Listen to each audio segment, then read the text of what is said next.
Welcome to Life You Got This. Life You Got This, Misty Covington, guests, and any social media platforms used, including any references, links, or other knowledge resources, are for informational purposes only.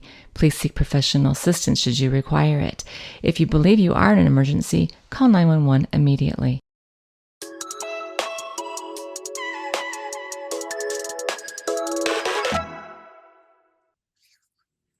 Hello, everybody. This is Misty Covington with Life You Got This, and today's another episode of Life You Got This podcast, and I'm excited that you're all here. Today is one of the days that I review a book that I've read that I found meaningful and helpful for me, and not only me, but for people who I know, who I love, and people who I work with. Today, I'm talking about a book, and I don't know why it was so impactful because the principles of it seem so clear and simple. And there's not a lot of books that I would tell people I love, you've got to read it. Like some powerful books that I've read in my youth, not just as a therapist, was Man's Search for Meaning. I think I read that in college for one of my literature classes. And then for an anthropology class, there was a book called The Elephant People. And it was about a tribe in Africa. And I'd like to say it, but I will say it wrong. I just sounded it out when I was in college in my 20s. And for some reason, they really impacted me and how I viewed myself and how I viewed other people who might be different or the same as me, and also how I viewed our brain and how our brain works and how powerful the brain could be in our creating our own happiness. Today's book is by Mel Robbins. It's the Let Them Theory. I got it on Audibles, I think the month before it was actually published and out on shelves. And I did it that way. I think I saw some reels of hers through Instagram, and I know who she is, but never necessarily followed her. I do now. I really like her podcast, actually.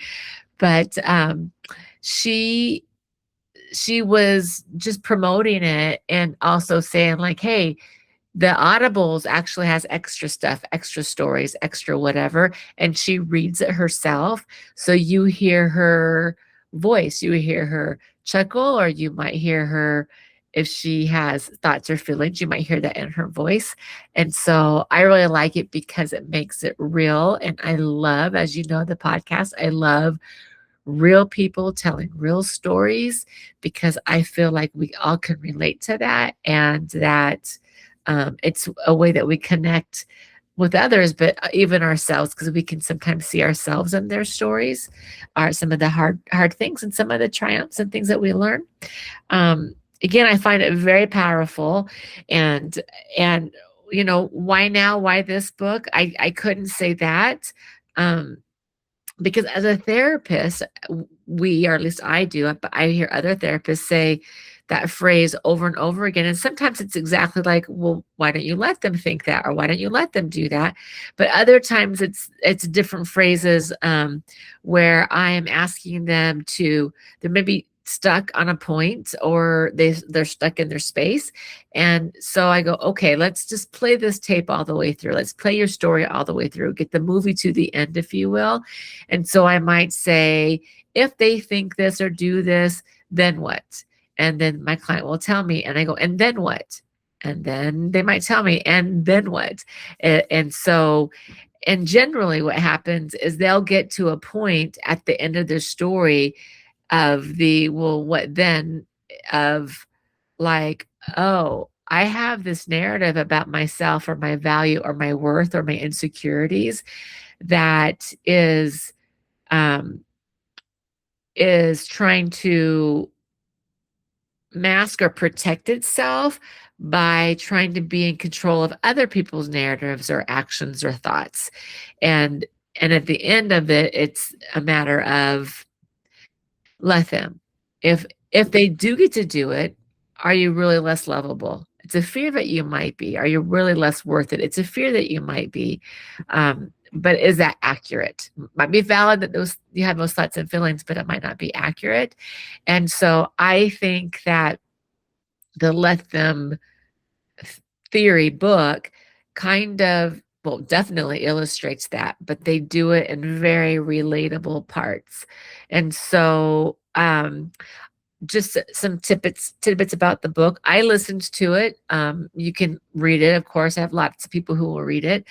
I have referred my clients to see it, and even my sister. And my sister, gosh, months later, I think she read it earlier, but we were talking about something, and she came up. She goes, "You know that one book, that Let Them Theory book?" She goes, "I actually read that, and it resonated with me. It really helped her." I'm not sure what the word is. It helped her kind of let go or release some things that maybe she was hanging on to, some memories. Not memories are bad to hang on to, but like her narrative about herself in those memories or about a situation. Like, oh, I someone thought I was bad and I was believing them, or I let it impact the way I felt about myself or my defending of myself, for example. And after she read the Let Them There, she goes, "Oh, I don't need to hang on to that because I really wasn't the bad person. I really am a good person. I really am lovable." And those aren't necessarily specific to her story, but it's like that where she was able to release and let go of some thoughts or beliefs or fears of beliefs about herself, and that helped. But all my clients that I've had read it, or even people who are in my world, family and friends who've read it, they've returned and reported that it really did help them for the same reasons that I liked it. It was so relatable, and the anecdotal stories she tells are funny and true and easy to put yourselves in, or even if you don't have that same scenario, you can apply it to another scenario. And I promise you, if you listen to this book or read this book, you will have thoughts and feelings and memories that come in where you're like going, "Oh, I wished I would have just let them. Why did I hang on to that? Why did I try to have control of that? Why did I have it be different?" And you are going to be amazed how often you say those words to yourself. Like, I do this stuff all the time. I teach it, I preach it. I help people navigate through hard traumas and discover who they are. And I'm really into helping people work on their self-concept, self-esteem, self-awareness, those types of things. Um, and and so I think, oh, I got this, I know this. And even I will notice myself saying just the phrase "let them." And not that I haven't done it before, but after reading this book, it's registered. It's kind of found a home there, like its own space. And it's going to just sit there probably for the rest of my life. When I'm feeling off kiltered, I say "let them," and I decide if that's the right phrase. More often than not, it is, and then I finish the phrase with "well, let me," like what's my part, and she does that as well. It's like it's not just the "let them" that sounds really great and easy. It's also and the "let me," because we have work to do ourselves, in our relationships with ourselves, but also maybe in our relationships with other people. So it just hit different. It's solid. It became concrete for me. I had this one client, this one couple I had worked with over it's the book's been out for a while. I just doing a book report on it now because I just one of my favorite books, and I wanted to share my thoughts with it. And they are a couple who will be married forever. There's no divorce. They love each other wholeheartedly, and they still have conflict and they still have friction.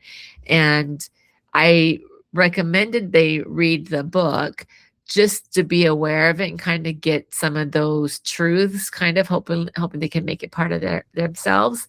And the spouse, it worked. The wife of this couple, it worked for her for sure because she has a tendency to personalize and hang on to things.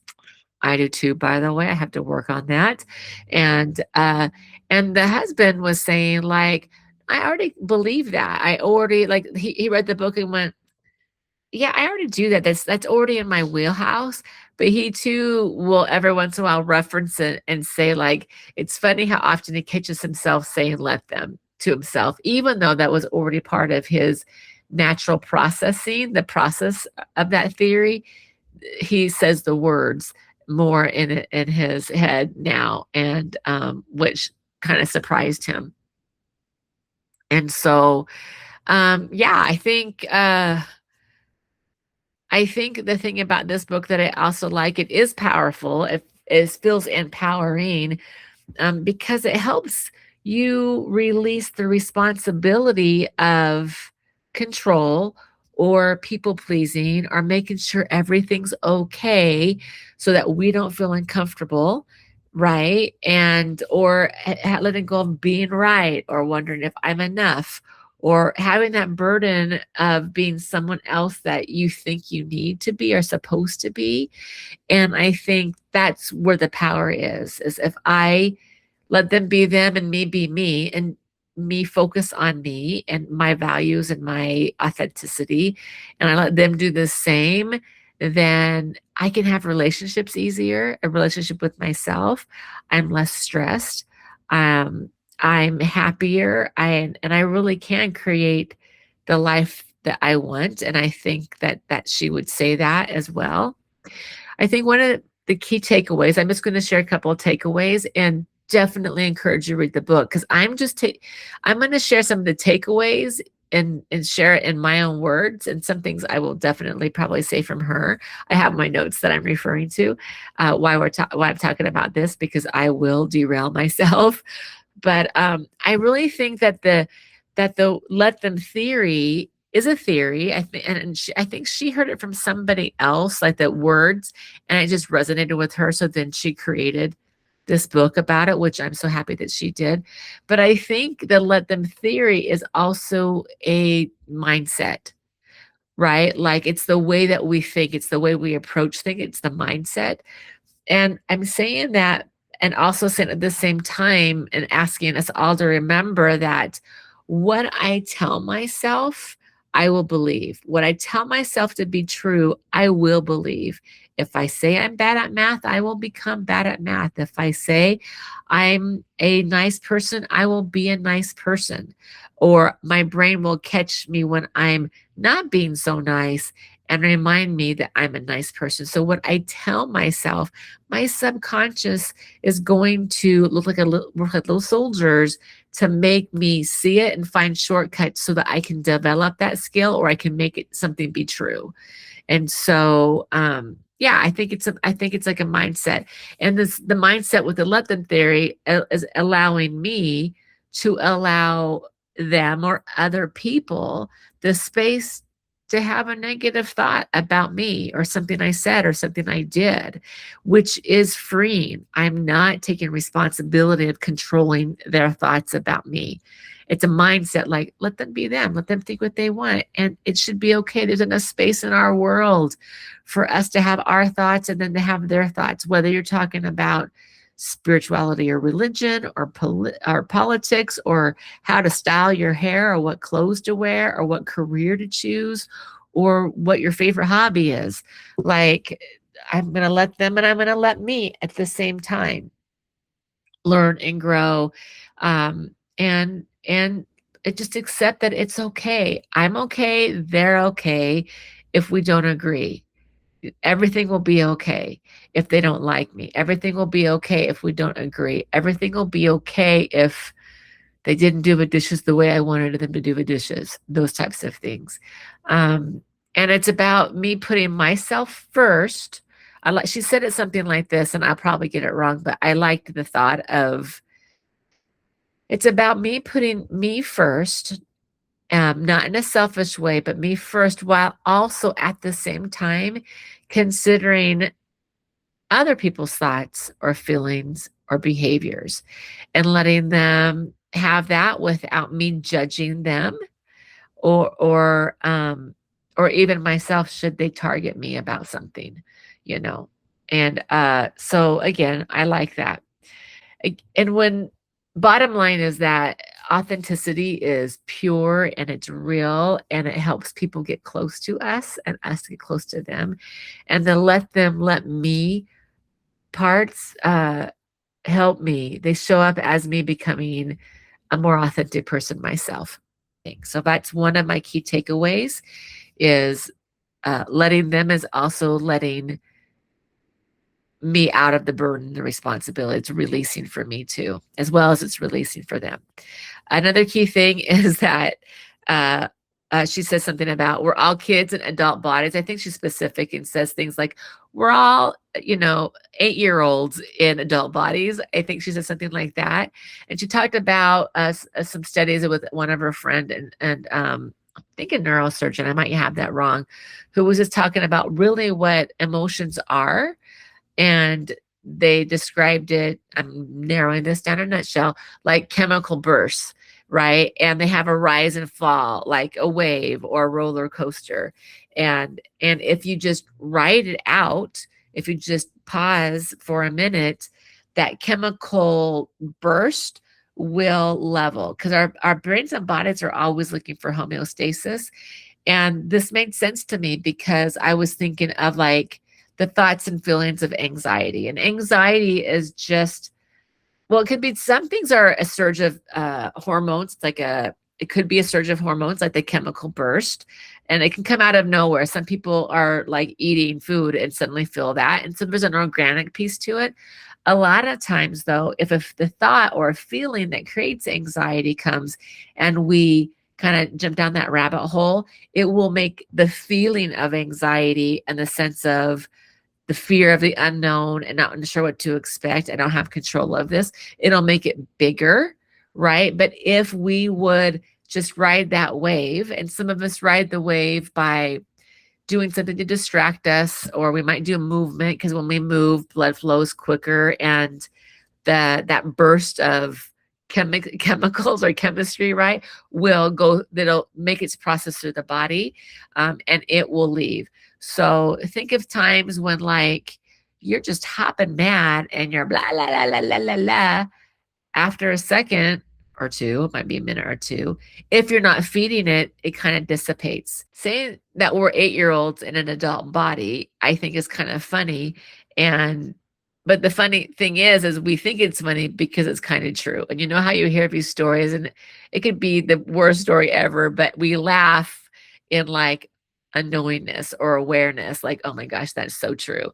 So just like kids tantrum, or they might pout, or, you know, go to their room and slam the door, or, I don't like you, mommy, you're not my friend, and those types of things, you know, we as adults do this, so the same thing. And sometimes it looks the same way, where we're slamming the door, or we're pouting, or we're giving the silent treatment. And other times, it can look more refined, right? I can look more stoic. Or instead of running to the other room and slamming the door, maybe I leave the house and I don't tell people I need a timeout, so it looks like I'm leaving. Or maybe I am pouting and refusing to talk to them. And I'm going to give a personal example to this, and that I worked out for myself. But when I was married a second time, right? And I'm still married to him now. Like when we would have like an argument the night before, because we were a blended family, and even though we loved each other, we thought differently, and some things would bug me and not bug him, and vice versa. And so sometimes when we would have these discussions where we weren't agreeing, or maybe we weren't, which is okay, but maybe we weren't agreeing in the most relationship friendly way. I or he was not arguing or having these discussions in, hey, I love you, and let's talk about this hard thing. You know, uh, Sometimes, we go to bed, and the next day, our habits are, he would be up and out of the house. He would be on the job site by 7:30, and I wouldn't be. I had a different schedule. I didn't have to be at work until 8:30 or 9, and he was off before me. But sometimes he would get up, get dressed, and leave the house without saying a word. Where our habit was, or our ritual was, he'd get up and get dressed, and then he would come by and say, "Bye, love you, have a great day."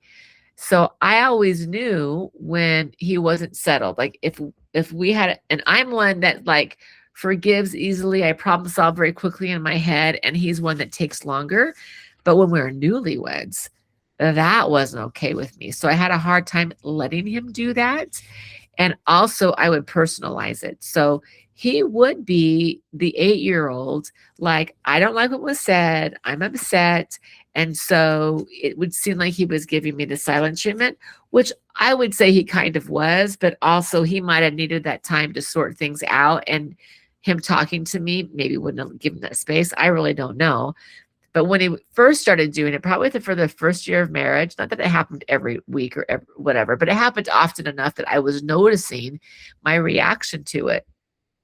And my reaction was like pain and hurt and feelings of abandonment. I've had loss before. Um, and it felt like abandonment, like he was taking away his love from me. Like, oh, you made me mad, so I'm not going to love you today. And that's how I took it. And then it morphed into, well, now I'm kind of annoyed at that. How dare you? Like, what kind of relationship is that where you're taking away your love from me or withdrawing from me because I didn't do or say or whatever that you wanted me to do? And so I went through a period of being annoyed, and not too long of a period, but I remember doing that. And then I got to this space somewhere in our second, maybe third year of marriage, just trying to get it right. And that's okay. Sometimes takes time. And I'm like, okay, this is a me thing for sure. Why? I mean, he can do whatever he's doing. I don't have control of him. Why is this bothering so much? And then I was able to identify, and I'm like, oh, well, why can't it be okay that he's mad at me? Or why can't it be okay that he's an 8-year-old in an adult body? Why is that? Why do I have to control that? Why do I have to personalize that? Why do I have to be mad about it? So then it went to like, okay, I'm going to still do me, and he might not like it. I'm not I don't want to do a silent treatment. That's not really my style. If I am quiet, I will usually say, I'm thinking of stuff. Or if he asks me, like, hey, I notice you're quiet, which is rare because he usually is telling me I'm talking too much, which probably is true. I'm sure lots of people would say that about me. That's why this podcast is what I do, probably because I get to talk to people. But I would be able to say, like, yeah, I'm still sorting out my feelings, and I just need some more time before I engage in a conversation with you. But I am open to, like, if he has a question about the car or the kids or whatever, I was open to that. I wasn't doing connected kinds of conversations. And he was one that didn't do any of it, right? And that's just how he would do it. Usually, but sometimes at the end of the day, when we get home from work, he still wasn't ready. But I still let me do me. I was like, I can't. I could, I guess, because I was, but I was choosing not to hang on to whatever he was working on and making it about me or making it about something I needed to control. I full-fledged was going into I'm gonna let him do that. And if I have a question, I'm not gonna be afraid that he's gonna look at me and then turn away and give me the silent treatment. And he might. And if he does, I'm gonna let him. I'm just exhausted with all my own feels and me trying to fix things, right? And by the way, this is like, we've been married for over 20 years now. So this is before the let them theory came out, but it was one of those lessons for myself that I also put into practice. Like, okay, when my couples are doing this, I'll not necessarily use this as an example, but I'll talk to them in the language I was talking to myself. And then when the book did come out, I was like, oh my gosh, it just summarized it in, a cute little book. And so, at any rate, that's just the example that I'm giving that really talks about letting them, but also how sometimes when we're having big feelings or big emotions, we act like we're adolescent. We get stuck in our feelings. And remember, kiddos, right? An 8-year-old or 10 or 12-year-old, they really do have big feelings, and they don't always have the ability to process it as smoothly as adults, or or the feelings are really uncomfortable. They don't have words for it. And think about, we as adults or as parents, we have all the patience, like, to help them figure it out and find the words and give them the space. And hey, when you want to talk about it, let's talk about it. Maybe we can find some words. And or where do you feel that in your body? Oh, I feel it in my tummy. Like, we have all that patience for it. And it makes me wonder, like, well, why can't I give that patience to other adults in my life? Like, I don't need to fix them. I don't need to control them. I won't allow them to emotionally or verbally abuse me in their tantruming. Like, that's different. Like, if someone is choosing to call me names, I'm going to say, like, hey, the boundary is, right? I want people close to me. The boundary is, I don't I don't stay in places where people call me names. And if they continue it, I just say the boundary again. And then I go, hey, I'm going to go somewhere else. I'm going to go in the other room, or I'm just going to go for a walk, or I'm going to leave the house. I'll be back in an hour. And then you can talk to me about your feelings or your tantruming. Just, you can't call me names, right? Like, and I'm not going to allow people to do like that, take away my love. Now, that was my story I told myself. Um, but I notice when I work with couples, that's kind of what it feels like to lots of their partners. And for some people, it is just their interpretation. But for some people, it is exactly what they're doing. They're doing kind of like an emotional manipulation or a blackmail, which is not healthy. They are seriously, I'm giving you the silent treatment because I want you to feel pain too, or I want you to be punished somehow. That is not the same thing as an 8-year-old in an adult body. That's someone who's an adult using an 8-year-old tactic in order to kind of theoretically hit the other person or give the other person a bag of their feelings, and you take care of it. You deserve this. You're the one that caused that, right? That's a little bit different. And so in those respects, then there's things that you can do to set a boundary, get out of that situation, or be clear on what is okay or not okay with you. But I think in regards to the let them theory, I don't think Mel would want you to do that either.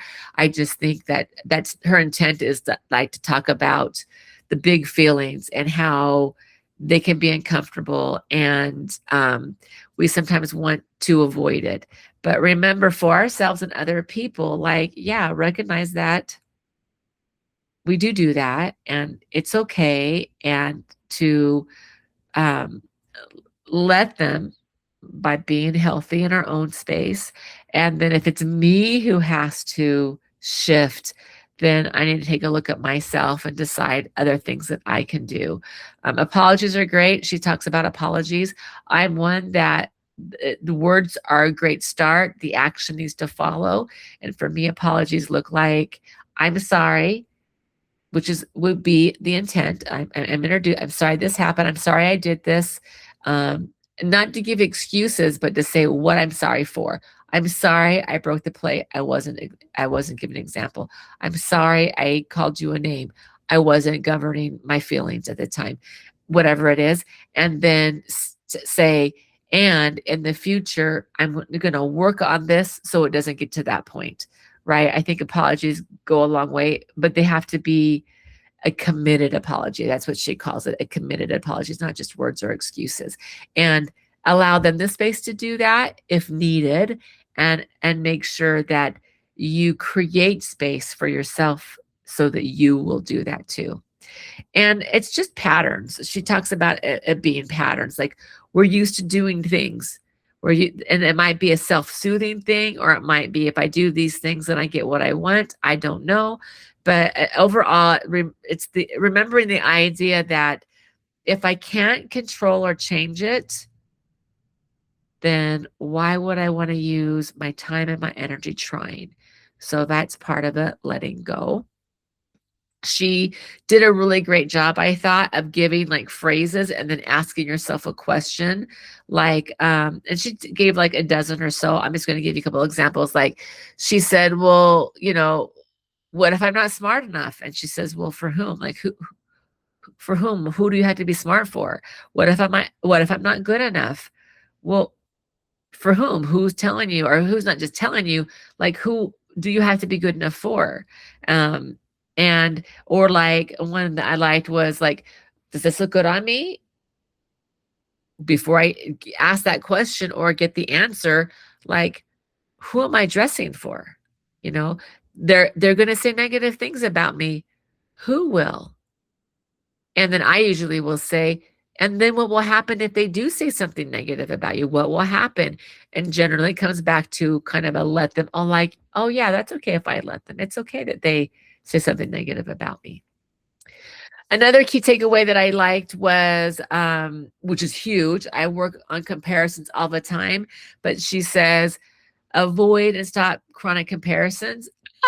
We all do this a lot. I do it myself. I can sometimes compare myself to other podcasters, other people who might have more views, other therapists, other siblings. And it could be something as simple as like, their hair is cute. Is my hair that cute? Could be something like that. Not that I'm downgrading my hair or even downgrading their hair, and we'll talk about that, but I might catch myself doing that, which is not healthful for me. Comparisons are destructive, and most people don't realize how destructive they are because we are not putting two and two together. So I think they're destructive because someone always loses, right? They have the better job, they have the better house, the body, the personality, they have more whatever, the better education, right? And so who's losing? More often than not, we do the losing, but sometimes other people do the losing. And she calls that someone else called it, and she took it, she just shared it in her book, like there's a comparison that goes downward, which means we're looking down on others and we're being higher, like we're the winner. And then there's the kind that are looking upward, where they have and I'm the have not and I lose. So there's a downward or the upward comparison. uh, I've never noticed a neutral comparison, but I wouldn't say comparison. I think there's a way you can make it neutral, and I'll share that. And I think she shares it too, but I just have some thoughts that just came in my head right now. But an example that I noticed years ago, I was working with somebody who was working on self-concept, self-esteem, self-awareness, self-actualization. She was really putting some work into herself so that other people weren't creating her happy. She was in charge of it, which is the end result for all of us, I think. And she was doing like some body image types of comparisons.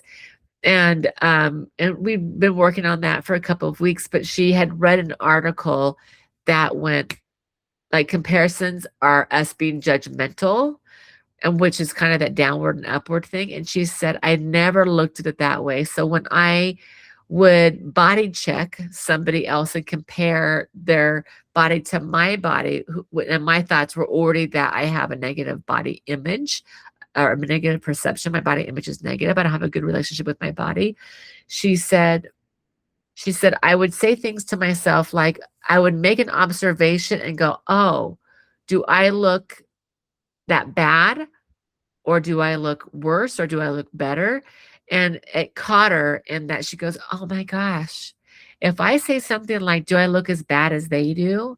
I literally made a conscious judgment that somehow how they look, whether it's their hair, their clothing, or body size, style, whatever, I'm making the judgment that their body, their looks aren't good enough. And she said it clicked, that comparison, that upward or downwards comparison, it clicked for her very good because she was not the kind of person who wanted to be judgmental or critical of other people any more than she wanted someone to do that for her. And she shifted it.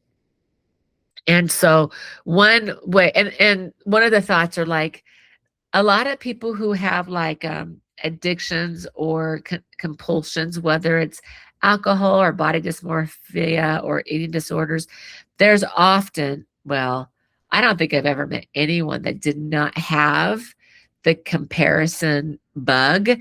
Sometimes it's them comparing themselves to what they used to be or what they used to have, which is still the comparison, because it's almost like I'm here and this who I used to be is, although it's them, is like another person. So they're still doing the same kind of comparison language. So that's something to really think about. Like, and you can have it, but it doesn't always lead you into it, but it's definitely going to be a part of it. And if you're feeling like you're pretty healthy and you notice you're doing comparisons in the upward or downward, then be careful, because you are on that path to be having some kind of addiction or compulsion, or, you know, OCD-ish, anxiety type of thing. Like, I have to do this. I'm compelled to do this so I can have this or be this or look this, right?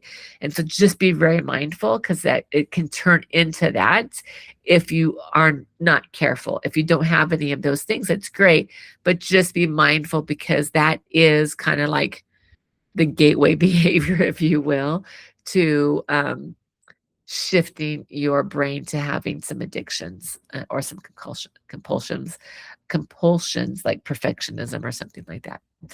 Um, so um, one thing that I think could start, like, it's looking like comparisons, but you can shift it really quick, is like, making it be an observation. I noticed that person has amazing skin. They're wealthy, they're thinner, they have a better education, they're funnier, right? You might say, "Wait, wait, wait, that's my observation," and you're just observing what they have, and can I have the space of, I am happy for them. Good for them for having that great education. I bet they worked really hard for that. Or they have this great body. You know, they must do things to help their body be strong or healthy, or they I wonder what they do to make their skin, which leads sort of a next thing, which is like, maybe have that be a motivator to you. Like, maybe I can be happy for them and good for them, and then instead of comparing, I can go, oh, well, I don't think, maybe my skin's not as great as them. That's okay, but I'm going to let um their good skin be a good example to me. So maybe I don't use the same product, but maybe I have the same regimen, and I'm going to try that. So I'm going to wash my face. I'm going to put a toner on, and I'm going to put a moisturizer on, right? Maybe it's something as simple as that. Or maybe, they're super funny and I think I'm not funny. So maybe I start reading books that are humorous, or I start watching movies that are funny, or I take a class of improv or whatever, that where I can get in a space where I can practice being funnier and finding my style of humor, or whatever the case may be. But it can be used to motivate you in a positive way, in that, oh my gosh, I aspire to be like them. And she uses an example, which I think is funny. It can also be an angry motivator, where you're like going, well, how dare they come into this spot where, they know nothing about. Like, don't think I've never done that. Sometimes I will see books like on, I don't know, Amazon or whatever, and I'm like going, that person just is going into AI saying, hey, write me a book about this and focus on this. And then AI is doing that. And so there have been times when I'm not going, well, I'm a real therapist, or I went to school, or I've studied this myself, right? And then I'm like, oh, but then there's a point that I'm like going, you know what? I so what? So that person had an idea and is using tools to gather and formulate it in a way that will be helpful for others, and it might also be a great income for them. Well done to them. And can that motivate me? Yes. Does it have to be in a negative, like, how dare they? It doesn't have to be. That could be motivating to some people, like, oh, you telling me I can't, and you can do it better? Well, I'll show you. It could be. It could be, like she says. And again, read it. She gives you some funny, great examples. But also, it's like, it motivated me to change my mindset. Like, I don't want to be angry about someone else's success.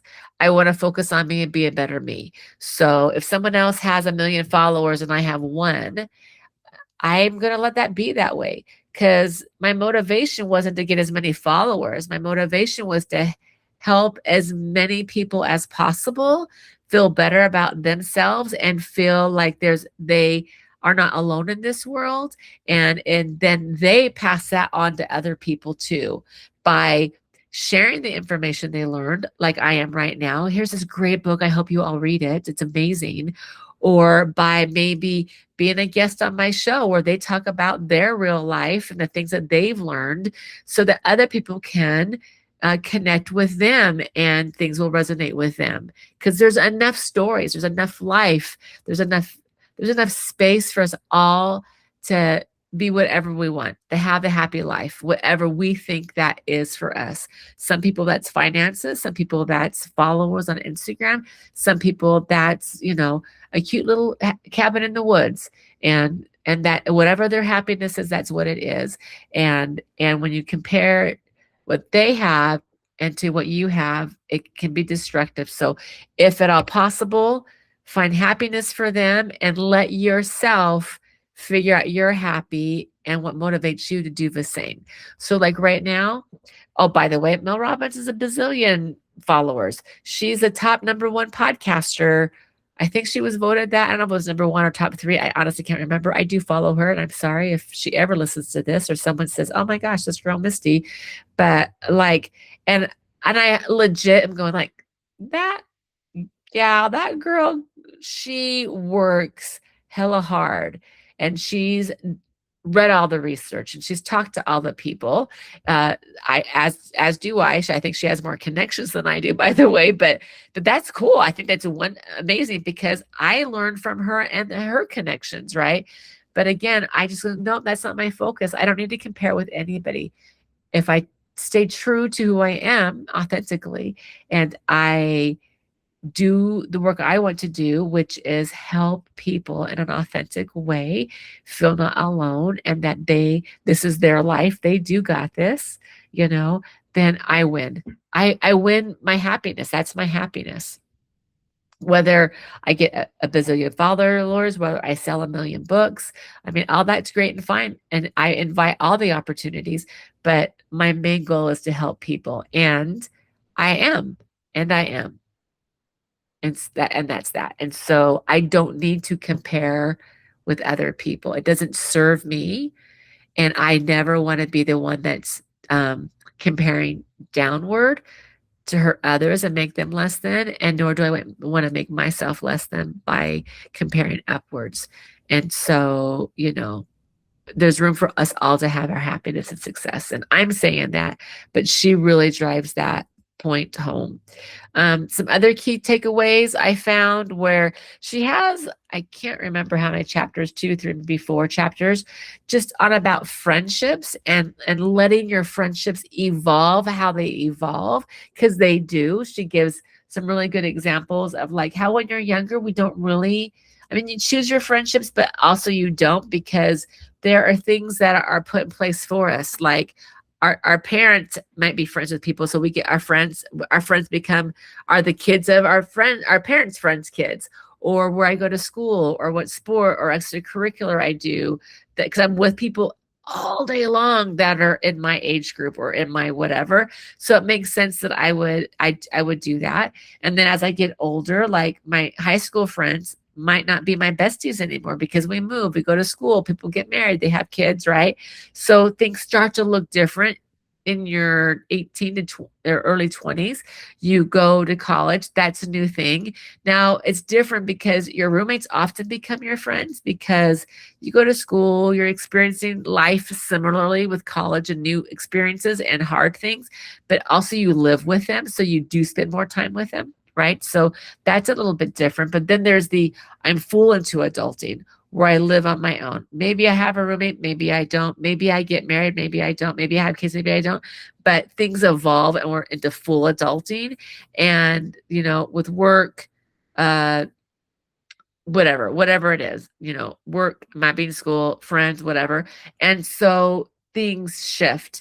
And she says there's three pillars to friendships that are not necessarily in anyone's control, but to be aware of them. And one is proximity or location, and one is timing and energy. And that makes a big deal, right? So my best friend, who is still, I consider my best friend or one of my best friends, because I have more than one best friend, and as does she, I believe and I hope.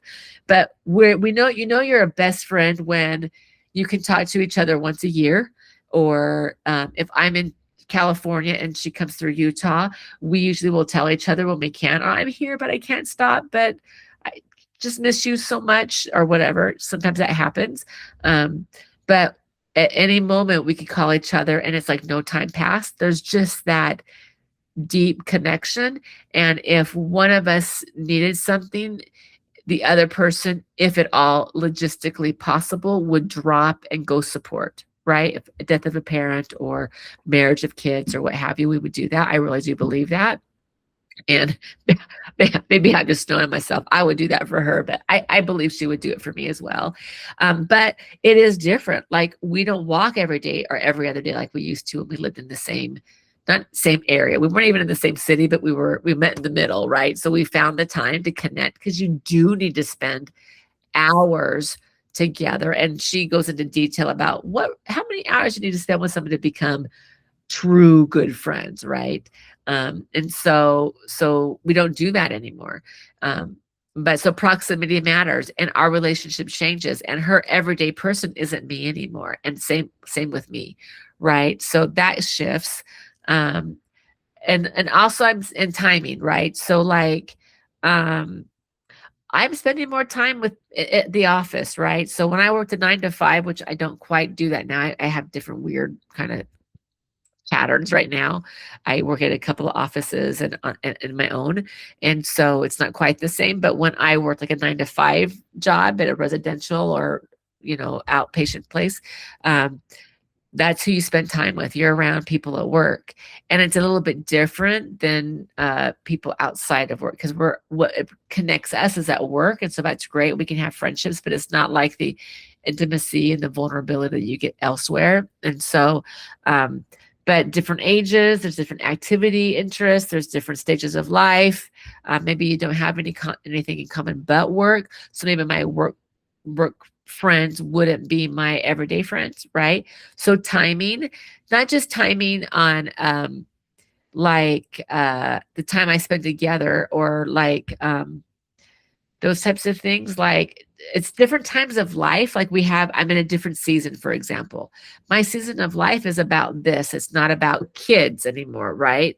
And it's not even about being a full-time grandparent, which I love that my grandkids have grandparents. Some of their grandparents are not working, they're retired, or they have just different lifestyles. So they're able to see more games and do more things. And that's not even my season. I'm still in the hustle season. But I'm not also like, I don't have littles. So I don't have parent friends, because our kids have things in common, right?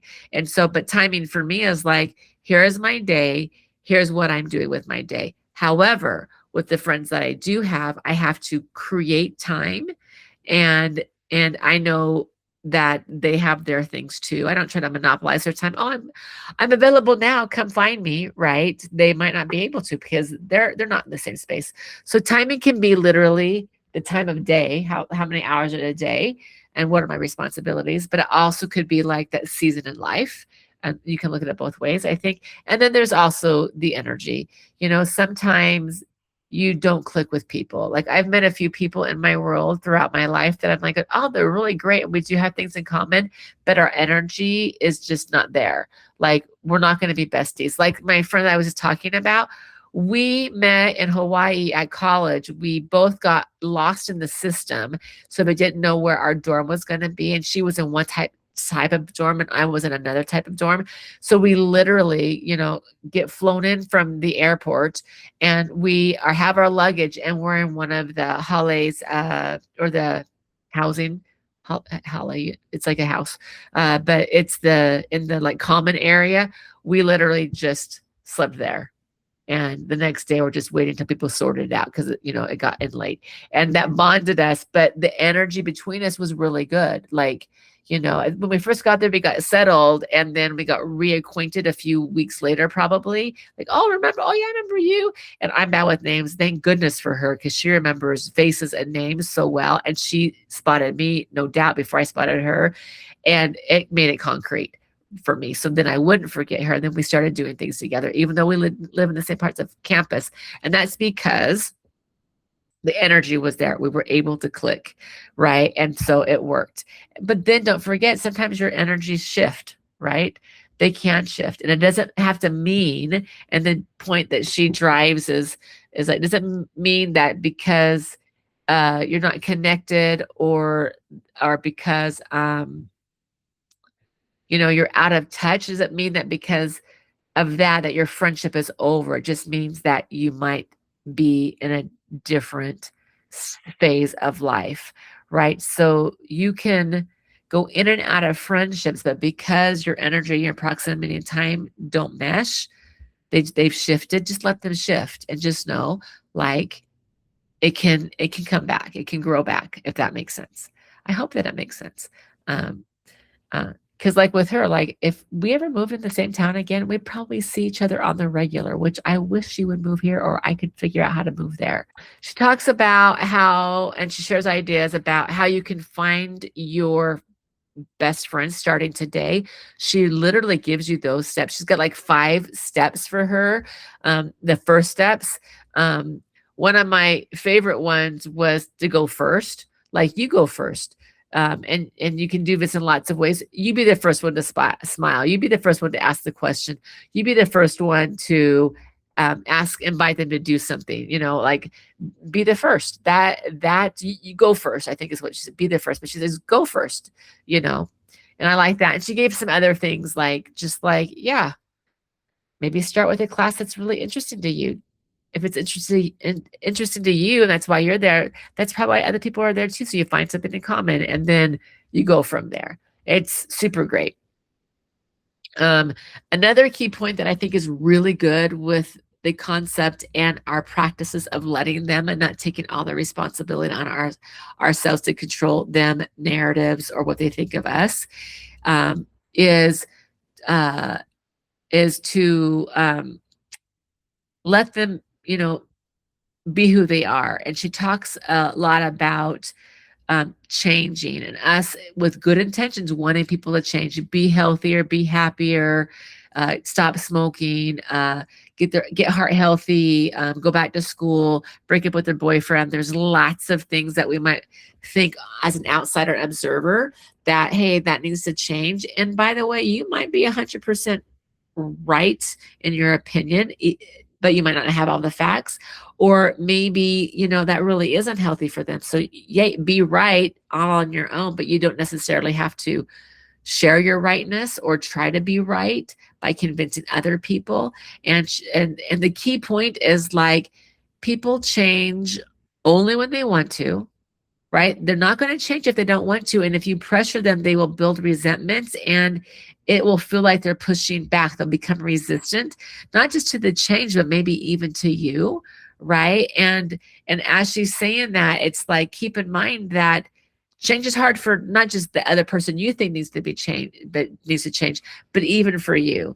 Even this let them theory process might be hard for you to engage in and have be part of your mindset, right? And so remembering that and giving people space and grace, that it's hard for everybody.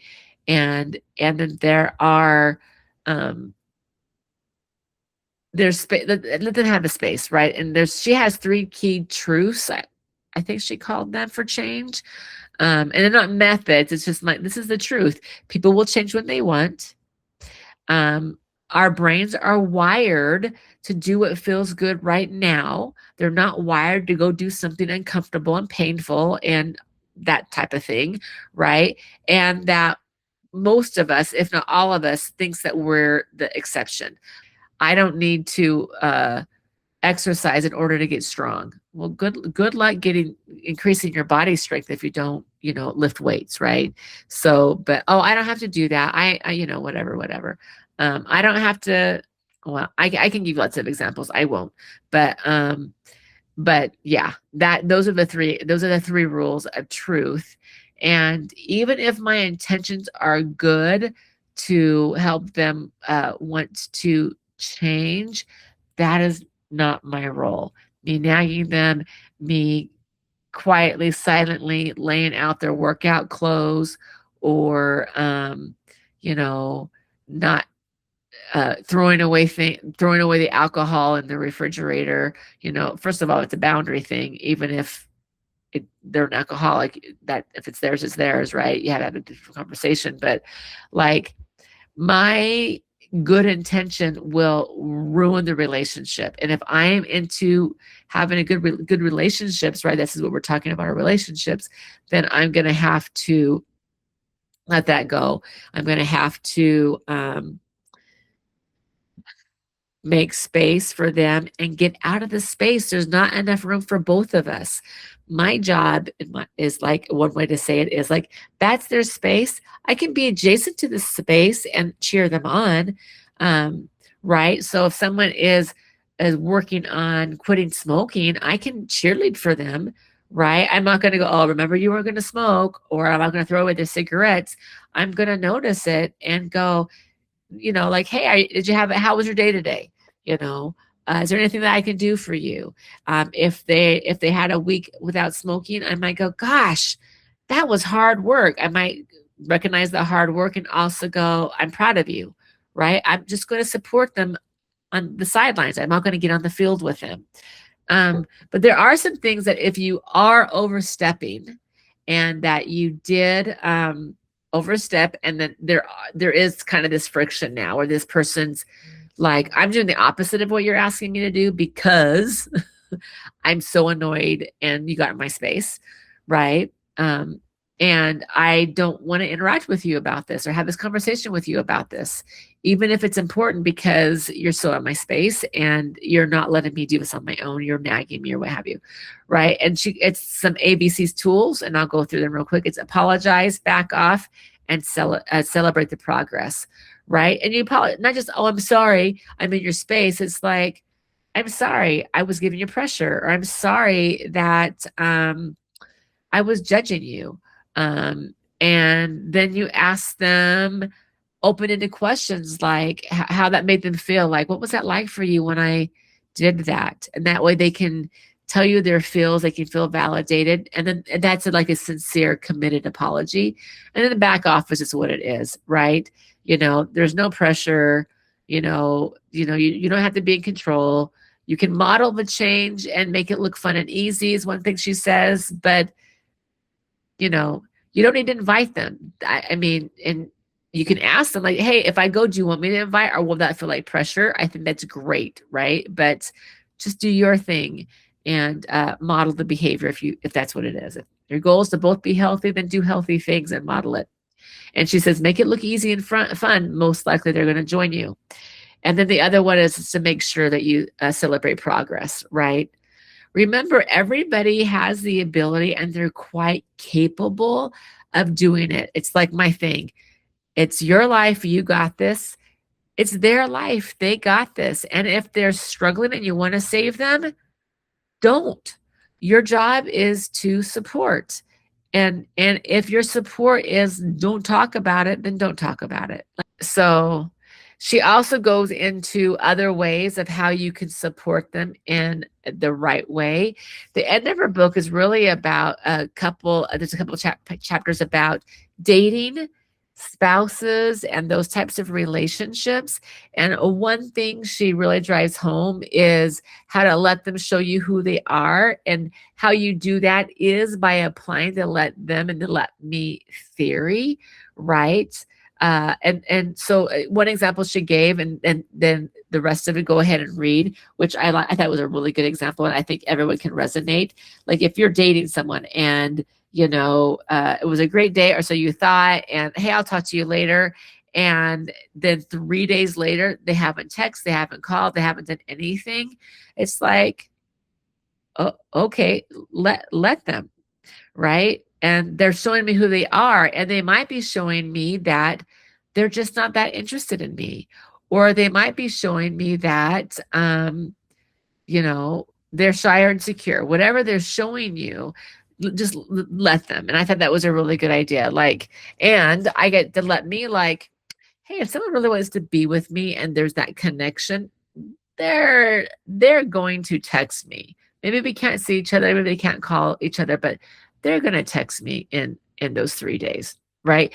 And then in those 3 days, if no one has, I'm going to let me move on. I'm going to let me tell myself that that was their loss, because I'm a catch. I'm a great person. I'm a great listener. I'm really fun. I'm down for new experiences, and I might not be a good fit for them, and they clearly aren't a good fit for me. I'm going to do the let me piece and move on. Um, and remembering, and it's not like anything's a deal breaker. If you're already married, of course, not work it out. What's going on? Like, why are we not connected? I'm going to let you do you, but after a while, if there is a disconnect and we're getting further and further apart, I'm going to definitely address that, and not make it about a me or a them. I'll make it about an us, and how are we going to do that. But I'm going to let them have their thoughts and their opinions, and I'm going to let them have their choices, um, and those types of things. But again, in it, there's lots of steps, and there's guided suggestions that will help you do that. And of course, she's going to be ending with the most important relationship to have is the relationship you have with yourself. And that, to me, is the let me part. I think the let them part is you taking care of yourself, but the let me learn, grow, be my own motivator, love myself, do things that feed me and help ground me. All those. I want to be my source of happy. No matter where I want to go, I want to take me with me, because I do anyways, no matter where I go. And I want that me to be someone who's happy and willing to learn and grow. Right. And so, instead of you chasing love, learn to love yourself first. And in the end, I think bottom line is that for what she was saying, and is that, choose you. And for me, I would say that in like what the name of the podcast is, right? This is your life. Choose you. You got this. You have all the ability in the world to do it. And so that is my, in an hour, synopsis on a book that, if you listen to, it takes between 8 or 9 hours, and if you read it, my guess is it'll take about the same. So a long summary, but just some of the things that she had, and I've kind of melted my own types of things or thinking in that. It was a very transforming book for me. It really resonated. It is concrete. I loved it. And I do go back and reference things in it, just to make sure that I'm remembering it, really, because I'm gonna read that again. I remember reading that part. I can't remember exactly what was said, but I remember feeling good when I read it. It made sense. I'm gonna read it again, right? So go get the book. Audibles I love, because I will listen to things in the car, in the shower, while I'm doing my meal prep or whatever I'm doing. I really do listen to a number of books that way. I'm also in a book club at work. The next book club they're reading is one that's on my list. I'd already started listening to it / reading it. And it's called Us. And I think that's going to be the next book I review. It's a relationship book by a very smart person who gets couples and relationships. And so that's kind of the teaser for next time. I hope you guys enjoyed this. I hope something was found for you that you find beneficial and that you can take and apply to your world. And if you heard anything that you think would be beneficial to share with other people, please do that. And go buy the book and give it to somebody else. She does not need me tooting her horn. I think she's very well known, but she does have podcast, and she does have experts on that talk about anything from diet and exercise or self-esteem or health or just how to get out of your own way and become your own best friend. Like the people she brings on, and or sometimes she doesn't, sometimes it's just her and her own summaries and her own synopsis of things that she's learned from other people or in her own life. Like you'll find something that fits for you. It's great. I actually follow her on Instagram. I find it fun. And sometimes I don't always listen to her reels, but what I thought was really interesting for me is that you can I don't know, sign up or follow her or what have you, and she will send these little motivational tidbits. And they might be every day. And sometimes I read them really quickly and I go, oh, she's just, sending me a positive affirmation type of thing or a motivation thing. But I do, even if I'm skimming it, I'll read a couple of words, by the way. Then I go, oh, that was good. And even if it wasn't something I thought I needed to hear, it was a step in the right direction, meaning it manifests positivity. So even if it doesn't apply to me, there's always I read it and I feel a boon or a boost of positivity just because it was a good thought, even if it doesn't directly apply to me. So I'm encouraging you all to listen to her podcast and get the book. She's got more than one, and they're all great. And follow her if you choose to. I don't think you'll be disappointed. I don't think doing something that's positive is ever the wrong decision, right? And so I hope that you do that for you and do what's good for you. Remember, this is your life. You got this. I'll talk to you next time. Bye-bye.